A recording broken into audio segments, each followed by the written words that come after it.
Hey guys! So last night on our coaching call that we had in our private group, we were talking about the power of delaying the reward or delayed gratification, such as you really want to eat a cookie and do you eat the cookie or do you wait? Or if you eat the cookie, then do we want to eat 3 cookies? So I wanted to remind you of an experiment called the marshmallow experiment. It's talking about the power of delaying the reward or delayed gratification. So they started these experiments back in the 1960s, and the marshmallow experiment was published in 1972. One of the psychologists who did the research was Walter Mischel. He was a professor at Stanford University. And what they did was they would take kids aged 4 to 5 years old. They would take each kid into a room, sit them down. They were by themselves in the room, and the researcher would give them a marshmallow. And the researcher would say, here's a marshmallow. It's yours. You can have it. Go ahead, eat it. Do whatever you want. But if you don't eat it, I'm going to leave.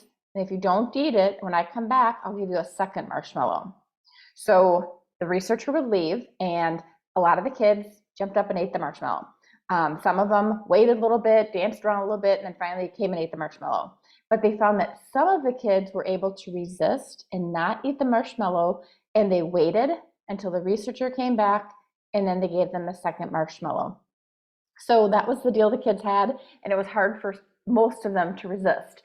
But the interesting part is that years later, as the kids grew up, they followed these kids for the next 40 years. What they found was that those who were willing to delay the reward or have delayed gratification ended up having higher SAT scores. They had less substance abuse, less likely to be obese, and a better stress response.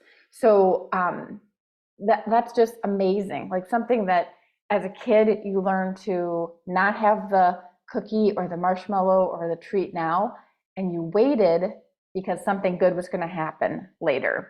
So I think the ability to delay the reward can be a great predictor of your success, especially when we're looking at weight loss.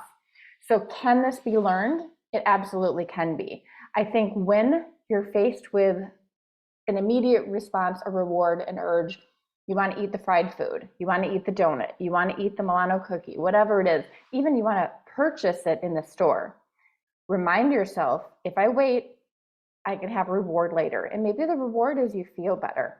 Maybe the reward is the temptation won't be sitting on my cupboard when I get home or sitting on the counter. So the urge happens, we wait, pause, pivot, whatever you need to do, maybe distract yourself. The kids were dancing around or trying to do other things and not focus on the marshmallow. And wait, and if you want to have the cookie, you can have the cookie, put it on your plan for tomorrow.